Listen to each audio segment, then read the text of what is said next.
et belé besoin la position là parce que na pouvoir kuna et belé besoin que pena eza pendant que tu as Mobutu na boko bon so besoin que bata Mobutu de jeu besoin que bata Mobutu carrément. Alors nakata c'est vous appelle batoko baza ba vrai congolais dans le sens convaincu peuple souci mboka. Donc quand on makambo na te toluka partout c'est la base baza ba jeune baza mbali eza quelque chose côté topo na mutu tali passer na yezanini au s'intéresse na passer mutu parce que ce que moni mutu boyo okole ba été boss informateur vient passer na ye ndengiri mutu a évolué. Ça va. Oui, tu peux passer responsable, tu peux passer charge wana. Ce qui te sali gouvernement na bateau bazaba patriote. C'est le gouvernement aux autres la direction moko mama. Na sûr que na ba tout ça nango tout ka musika.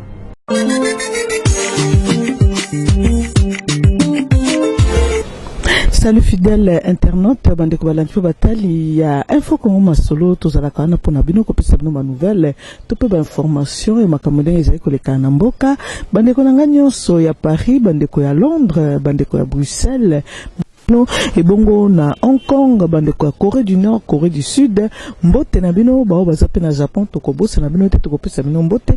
Merci parce que vous êtes fidèle na chaîne Oyo Info Congo masolo bo s'abonner lisusu ebele bino bo s'abonner na mute bo s'abonner ebele ndenge kaka na lobaki pe na kozongela topesa bino ba information ya makambo le kana kana mboka na biso na mbi pona bino lelo oyo bo mesana pe ko kae na ba etando na bino na ba ekran na bino. Monsieur Corneille Moumba, wapi esika na kobaluka pona kopesa ye nanu. Bonjour Monsieur Corneille.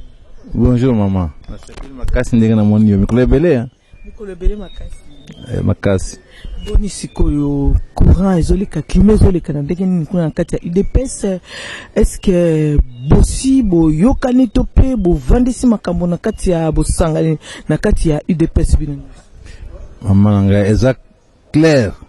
Que ceux qui va membre de PES nyonso ceux qui sanganité ceux qui tout direction à parti aux gens en effet y a responsabilité au total nango ceux qui tout sur place de équipe moko ya ba cerveau au conseil ce président de la République et chaque chose la garantie alors toujours opportunité munene président de la République va prendre par le peuple congolais ça mon avis faut tout ça nous tout ça pour Simba ce que Simbi, comment on bimba, profiter d'ango. Donc, habite ce que vous bombez le peuple congolais, n'a pas bombarder, n'a habité déjà président de la République, à la liste, il y a ba ministrable, ba bazali ministrable, ba koleka na kibo ministre, alors na kati ya liste wana biso to stozi nungu ete ba pionnier pe bazana kati.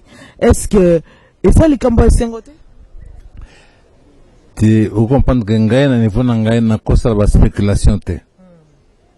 Ce que bazali to koyeba mais et le connaît important. Exact que voilà gouvernement exact gâteau te que ba se partager gâteau et cause la erreur mo ko munen. Ka pona ba to kaste mais ba to FCC. Gouvernement gâteau va se partager parce que FCC ezapo koluka kozwa par na bango kashpe azaluka a se retrouver na kati ya masolongo ezaloko la gâteau ka baza ko se ce qui est ça gâteau maman c'est là sûr que échec est garanti à 100%. Garanti à 100%. Pourquoi ko lo échec est garanti parce que ba poste mususu pe ezali pour la bino bato IDPS pour la bino ba pionnier IDPS. Oui mais ngana za pour deux problèmes na niveau na te. Pendant que il faut tout en place gouvernement de guerre.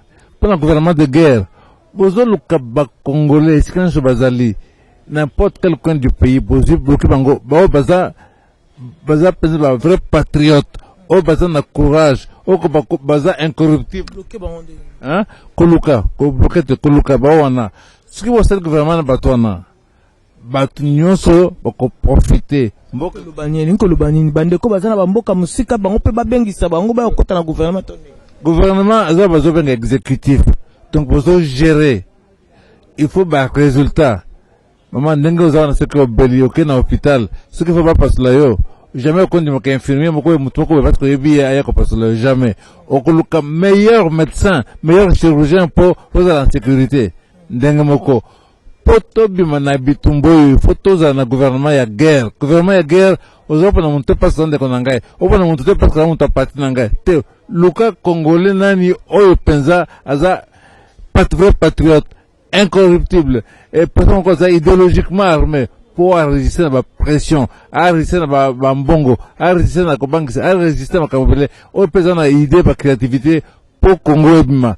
Ozomona te que tant tozo luka poko pona bato ngo le président de la République ba posi liste ya bato FCC alongoli misusu ba tepeme. Omona te zo pusa ka mikolo zo pusa na kaka. Mikolo ngo zo pusa na kaka gouvernement zo ko en place te ba structure zo vanda te ba investisseur ba ko ndenge nini au moment où gouvernement na ne vanda.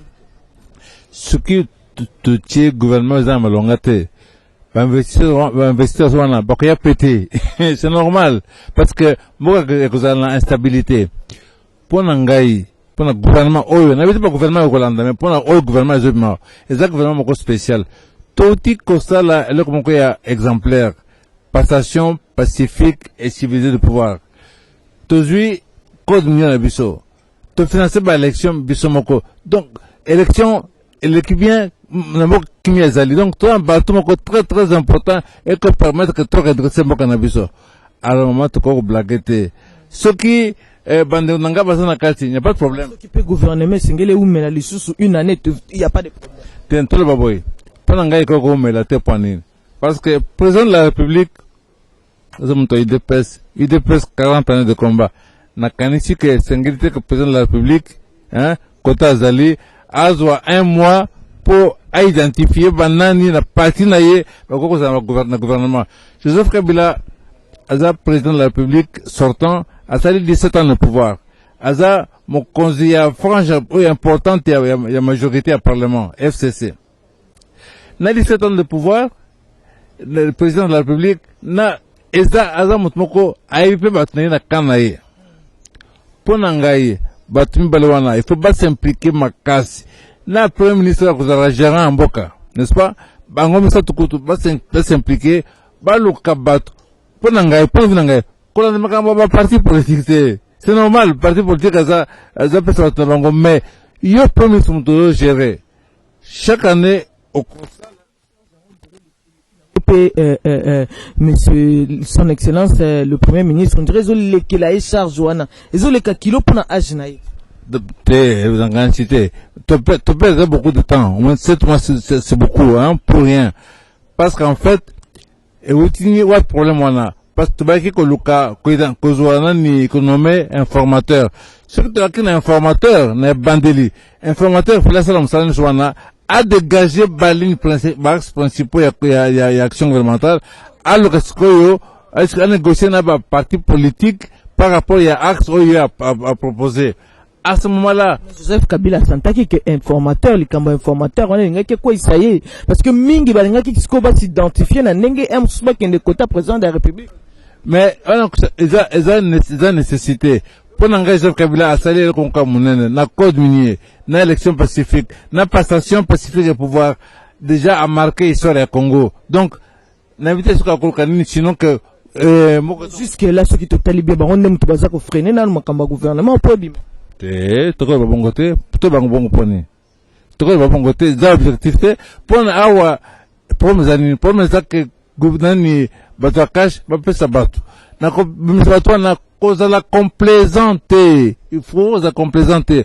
Boluka wota déjà na bato na cash liste na eso ça problème parce que jusque là zali cash eza liste ya FCC ne ça problème parce que bazongi ça qui ba liste ya bato o basi ba travailler o basi ba bebisi mboka o pendant 17 ans wana ba travailler ba bebisi mboka o bazozongi ça suba kombo na bango nde loko président de la République a telemela ki yango mama ngala za muntu na sali 40 ans na makambo de pes mais na kacha opposition bango so ba santé tout l'objectif Bateau se faisait bastant tout et belé besoin la position de l'obésa qui peut na pouvoir kuna et belé besoin qui peut na et ça pendant que tu as un mbutu na boko bon so besoin qui bata mbutu jouer de jeu besoin qui bata mbutu carrément alors toko na kata de c'est vous appelle batoko besoin ba congolais dans sens convaincu peuple souci mboka donc quand on makambo na te toluka partout c'est la base il va avoir jeune il va mbali il va quelque chose côté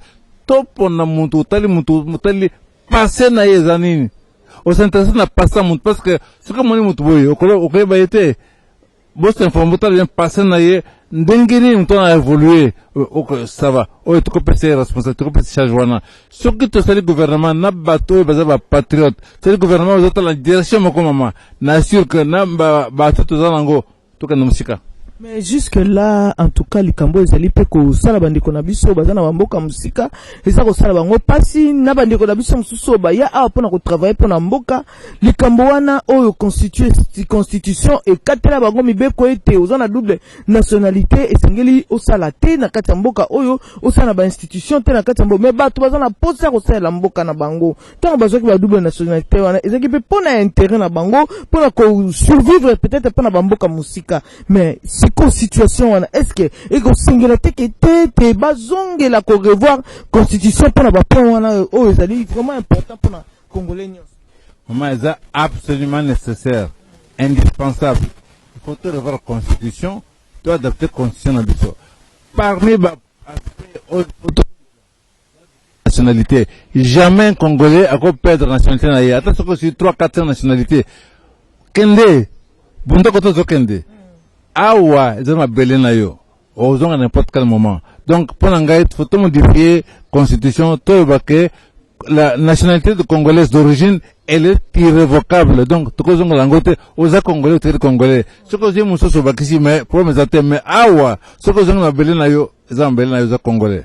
Donc, c'est vraiment pas revoir, il faut absolument, obligatoirement, tout revoir en gros. Quand on a pas pour nous aller, mais on a nécessairement plus que se lever en gros. Il faut tout revoir en gros.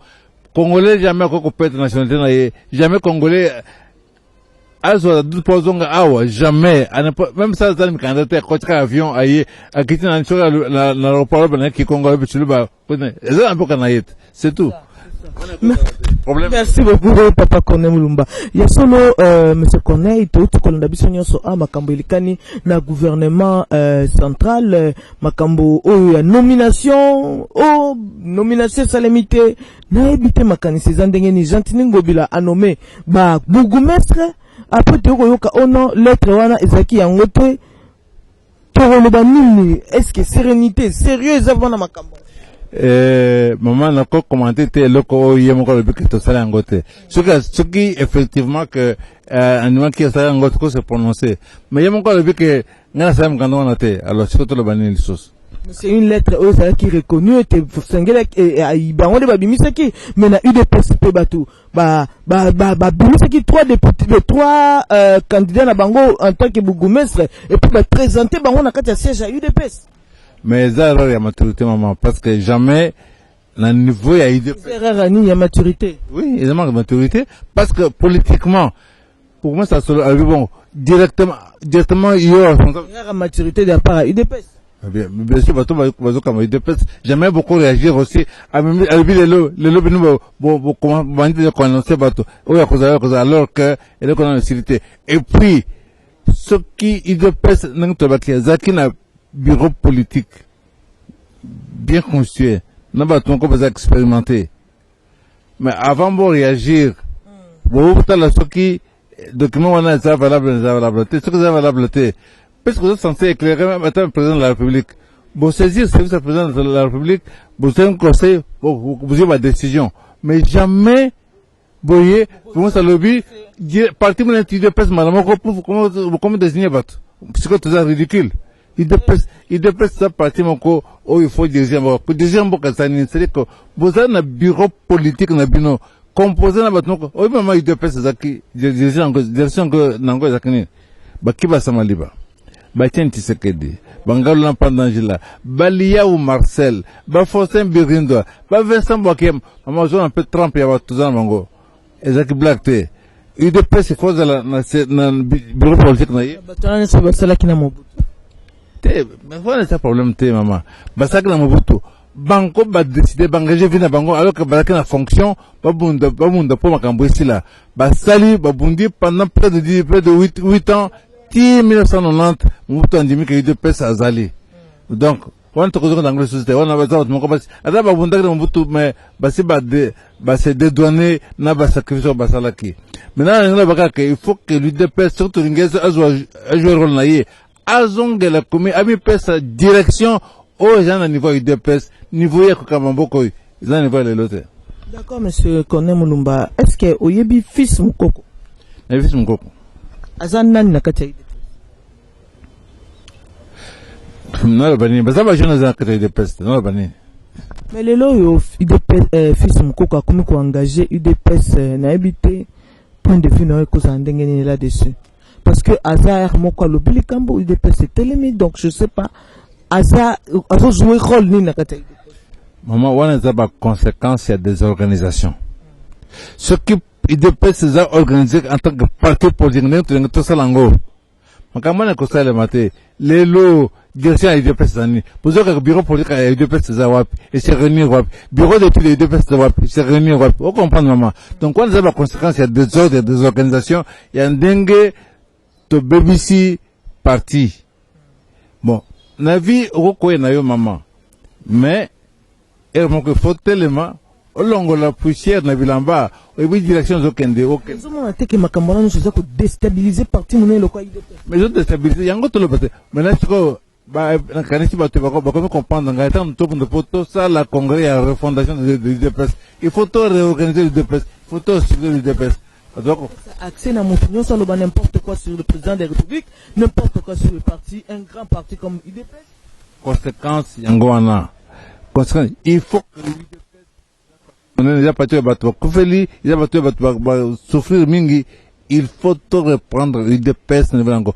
Tu bien le ministre fondateur tout ça là qui tu bien côté une toujours kende la canisi que puisque président de la République azam on a biso alors il faut permettre que l'UDPS ait la vie naie propre. Au moins on est en comme président. Décision Iboso de désigner Kabound président intérimaire. Kabound a désigné Nani Kabouya secrétaire général. Déjà bon côté. Faute Bandiwana déjà. Parce que déjà ce qui est président, comme président de la République, a décidé que tout respecter statut à parti. Statut à parti de trois personnes, triumvirat composé de trois personnes. De secrétaire général, président, il y a soulevé mon point mon coup. UDPS est connaître la situation mon coup déstabilisation moi tamoulaï. Batebele bazé ko désigner bango pour les bango ba poste mais bazo ko somba bango facilement. UDPS va sentir que na moment où tout ça un moment difficile et sengeli tout ça mutu moko oyo azali donc corruptible était oh facilement parce qu'on voyait yaka to kenaka na biso même groupe batu pour na ko diviser UDPS il fallait batia mutu moko après ba ko organiser yango bon wana ezali peut-être ndenge ngai ba yebiseli ngai makambo na yebite ce qui bino pe besoin qui information mutu moko ko comprendre oyo as ko diviser UDPS au moins UDPS vraiment c'est divisé plusieurs fois. UDPS et bandaki na on a part UDPS qui basa qui na côté nango UDPS en tout cas babino ti bala pa même batu mususu côté na bango tango bazui awa na et pas Joseph Kabila bino no se boyebi que UDPS en tout cas et ningani moi tamulai alors sengela ki d'abord tout cha bacha mutu moko parce que c'est un moment moko crucial hein ce que vous après ba élection moment crucial et sengela ki na batu mususu batikala UDPS tikala uni et bien formé de peur que batia mutu oyo akoluka a divisé et que peut-être ba guerre et salement entre bango na bango et que UDPS à la diviser je ne sais pas ce qui yo yoka ki yango te topé peut-être ça na point de vue na mususu et ça bon côté maman d'abord ozoloba qui va sakande côté na ye côté ni qui va sakande qui va sakande côté mon côté et si ka UDPS qui va s'étaler yango des actes permanents à UDPS Munto alongwe ezati sekedi zaki basate ton histoire za histoire tout donc ça ndenge faut pas que to même si nani nani répéter ça mon trombe qui basa longwa kite Etienne Tshisekedi nda longwa ka IDP ye muntu sali oyayi exactement wana autre chose que ça on va le mettre parce que mon sous bandaki déjà en 1995 déjà ça là déjà mais si m'a quitté oye de mon sous non parce que wana za histoire pour n'engager, au moins, tout ce qui est habitué, mon cas, ma belle, oh, traître, oh, auto-exclu. Et auto-exclu, résultat, yango, oh, yo. Mais maman, tout en a 12 députés provinciaux dans la ville à Kinshasa. UDPS a mis 6 sénateurs à mon côté. Alors qu'il fallait au moins 3-4 sénateurs. C'est triste ça. Mais oui, mais conséquence, c'est quoi? Oh, parce que tu n'as pas divisé. T'es à bon côté, parti à bon côté, parti à propriété à mon côté. Parti politique à la structure naïe. Ce qui te dit que la direction de l'UDPS, réunissant tous les représentants de l'UDPS, et quoi que ça la matière. Parce qu'on chaque one and là qui c'est qui déjà vraiment comment UDPS outil n'a pas si directement tant balati on va billet de banque allez bango so ba lembi c'est ça non? T'es maman biso oyo tozaka na pauvreté na biso 40 années yangoy différence il y a UDPS par rapport à parti mususu maman ezaka bango ba vrai UDPS baza incorruptible ba vrai UDPS okoya ba pionnier la cité maman on les a histoire ba kangio ba torturer ba souffrir obimi ngana zamu to UDPS ce que zolenga parce que ba l'action quelques billets de banque Brunet tu bala tusuka ce qui va l'englisio parce qu'avec quelques billets de banque zamu to tusuka wa pena Brunet mais ngana ngaza la positif na ndenge nini OK élection fallait ça en 2006 2016 et ça en 2018 entre 2016 et 2018 bitumbe stable n'importe n'est-ce pas 2018 c'est l'élection autofinancée tout ça l'élection autofinancée bisomoko c'est que ba paya bazana possibilité ya kokota na bakama bisoter surtout c'est l'élection en 2016 il fallait pas me na bango so ba na bango ba placer pa bat na bango to gagner ni awa to monsieur Codminier awa to financer bisomoko ba élection donc ce qui Bruno Chibala a servi dans la couverture pour Kamwana. Oui, peut-être il y a mon mais je crois que le pays a gagné. Et permettre que tout ça, l'élection, tout ça les permettre que tout soit président de la République, ou ya Pessi, ou ya Moussozui, sans problème. Et puis, on a les bazar à Kinshasa. Bazar qu'on a payé. Et ça, comme on est dans le donc, tout à l'heure que Bruno Chibala trahir, peut-être à jouer mon cowboy. Mais, na Kanissi, en tant que politique, ce qui en gros permettre que tout vite contre l'embocate, tant mieux. Merci beaucoup papa Koné Mulumba. Toujours qu'il a déjà na souka to ko chuter na question oyo vraiment na kozonga la question oyo est-ce que ndenge zawana bino batu bo simba UDPS bandakala bino bozana expérience il y a 40 ans à UDPS est-ce que depuis président de la République a Zubo Kondi bo luki ata mukolo moko ko kutana naye pe ko solola naye ndenge tozo solola boye pona ko lakisa ba fai o ezana kata parti na emoko esengeli parti ndemu te sala ka force ya Mokondi maman ebi franc parler nangai oui bien gut Nabi franc parler non PC yo kamiti ko ne pas Mokondi ngana zuba source voilà na lobby peut que jusqu'à présent au tali cabinet à président de la République. C'est normal à désigner M. Kamel directeur de cabinet, parce que c'est normal dans le cadre d'Abacor. Dans la 4 directeurs de cabinet adjoint à l'UDPS. Il y a président. Président Kombo, il y a mon directeur de cabinet, ou il y a mon UDPS, parce qu'on a des cabinet président n'a pas de programme, action à présidente. N'a pas UDPS zawana. Mon côté. Ici, est-ce qu'en 40 ans de combat de l'UDPS, petit mon combat de l'UDPS calamingité, wakabanga na bien petit wana na bien parce que côté banga na apareko ya ngwanda et tout ça pour mes até na zakunate ngana zoje mutu par rapport ya apport na ye UDPS za parti politique et ça idéologie permettre que tout résister, parce que tout résister dans la dictature. Vous comprenez? Donc, c'est-à-dire que si des presse a joué le lot, ils ont vu la mission bien bas, ils ont échec. Entre autres, jusqu'à présent, pour l'Angaï, président Félix, à la cité volonté n'a eu côté à bataille de presse. À la côté. Au moins, tout le monde va comment belé à Kalawana, la présidence et tout. Mais présence de la République, maman. Et c'est jeté.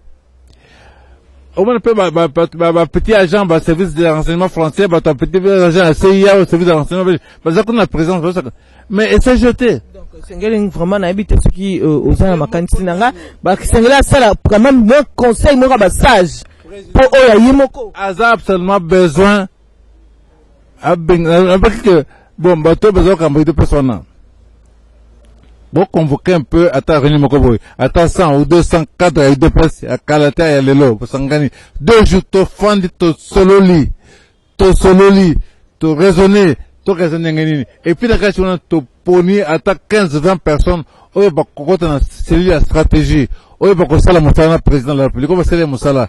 Bah, peut-être que, bah, on a parlé la nation, ou bien parler, notez, pour mes amis, oh, c'est lui stratégique à président de la République. Tout ça, Moussala, en cadre UDPS, pour toi, besoin d'esprit UDPS. Parce que, dans le cadre, il y a coalition, maintenant, maman. Il faut bien ne pas poser la maillette. Sinon, pour vous avaler, la cadre, beaucoup raté, UDPS à cause de la table 23 ministres du gouvernement d'un lobby. Mais FCC, ceux qui, la cache, pardon, ceux qui, aux en a 10, 15 ministres, eux, bah, vrai battant. Bateau, besoin d'idéologie UDPS. Nali Banda, parti UDPS organisé debout. Maman, Bokoyoka, Moussa Torosala.